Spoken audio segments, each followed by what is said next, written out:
సుమారు 2 దశాబ్దాల క్రితం నమ్మిన విలువలు నేడు మరింత బలంగా నిలిచాయి. మార్గదర్శి చిట్ ఫండ్ సంస్థపై అప్పట్లో వచ్చిన ఆరోపణలు, విమర్శలు, న్యాయ పోరాటాల సమయంలోనే సత్యం, ధర్మం, న్యాయం చివరికి గెలుస్తున్నాయనే విశ్వాసంతో మార్గదర్శి సంస్థకు అండగా నిలిచాను. ఆ సమయంలో మార్గదర్శి చిట్ ఫండ్స్ కు సంఘీభావంగా ర్యాలీలో పాల్గొనడంతో పాటు సంస్థపై నాకున్న నమ్మకానికి ప్రతీకగా కుటుంబ సభ్యులతో కలిసి డిపాజిట్లు కూడా చేశాను. నేడు సుమారు 20 సంవత్సరాల తర్వాత అదే విశ్వాసంతో నా కుమార్తె నిఖిలా నాయుడుతో కలిసి మరోసారి మార్గదర్శి చిట్ ఫండ్స్ కార్యాలయానికి వచ్చి సంస్థ సిబ్బందితో కలిసి కేక్ కట్ చేసి స్వీట్లు పంచుకొని సంతోషాన్ని పంచుకున్నాను. ఈ సందర్భంగా నా కుమార్తె నిఖిలా నాయుడు పేరు మీద 25 లక్షల మార్గదర్శి చిట్ని ప్రారంభించడం ఎంతో ఆనందంగా, గర్వంగా భావిస్తూ ఉన్నాను. శ్రీ రామోజీరావు గారు నెలకొల్పిన మార్గదర్శి సంస్థలపై ప్రజల్లో ఉన్న విశ్వాసానికి ప్రధాన కారణం నిజాయితీ, నిబద్ధత, పారదర్శకత, విశ్వసనీయత. ఎన్నో ఒడిదుడుకులు ఎదురైన విలువలకు కట్టుబడి ముందుకు సాగిన రామోజీరావు సంస్థల ప్రస్థానం స్ఫూర్తిదాయకం. నిజం నిప్పు లాంటిదని గౌరవ పెద్దలు చైర్మన్ గారు రామోజీరావు గారు ఏదైతే చెప్పారో అది నిజమైంది. సుప్రీంకోర్టు మార్గదర్శి చిట్ ఫండ్ మార్గదర్శి సంస్థ 100% పక్కాగా ఉంది అనే ఆరోపణలు కూడా నిరాధారోపణలు అని చెప్పేసి చెప్పడం జరిగింది.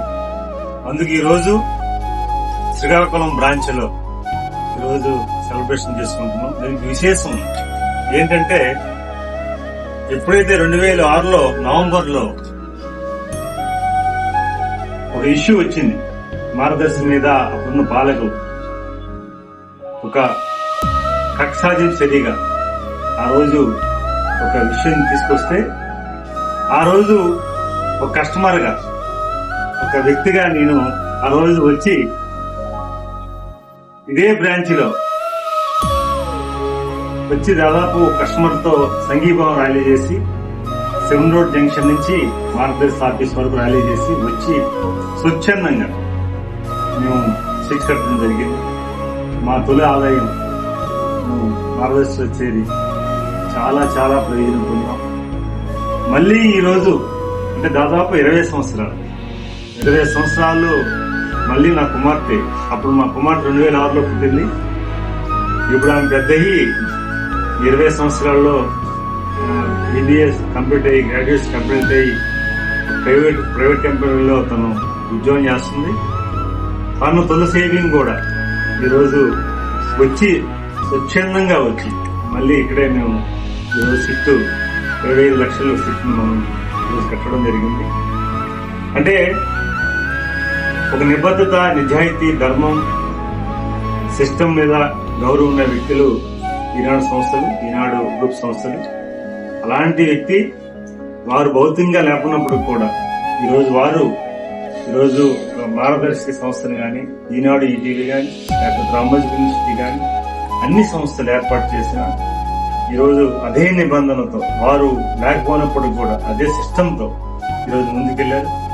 ఈరోజు ధర్మాసనం వారు నిజం పక్కన ధర్మం పక్కన ప్రజలు ఈ మనోభావాలు తగ్గట్టుగా ఈరోజు తీర్పిచ్చారు. అదే మనకి ఒక స్వాగతిస్తూ ఈరోజు కార్యక్రమం చేసినందుకు చాలా ఆనందంగా ఉంది. కళ్ళ ముందే 20 సంవత్సరాలు గడిచుకున్నప్పుడు కూడా మొన్ననే జరిగినట్లు ఉంది. ఎప్పుడైనా నిజాయితీ, ధర్మం నిప్పు లాంటిది. అది 100% ధర్మం వైపు ఉంటుంది. అసత్యం అనేది తిరిగి వస్తుంది తప్ప అది ఎప్పుడు జయించదు, ధర్మమే జయిస్తుంది. ఈరోజు అది జరిగింది. మార్గదర్శి విషయంలో జరిగింది.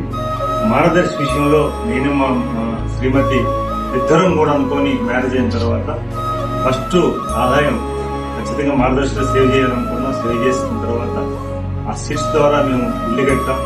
ఇప్పుడు అని చెప్తుంటే నాకు మళ్ళీ గుర్తొచ్చింది. బంగారం కొనుక్కున్నాం, అలాగే ల్యాండ్స్ కొనుక్కున్నాం, వ్యవసాయ పొలాలు కొనుక్కున్నాం, చాలా చాలా కొనుక్కున్నాం. ఇప్పటికీ మేము అప్పటి నుంచి ఎప్పటివరకు కంటిన్యూ ఉన్నాం. అదనంగా ఇప్పుడు మా అమ్మాయి చేరినందుకు అమ్మాయిని మార్గదర్శి కుటుంబంలో మేము స్వాగతిస్తున్నాం.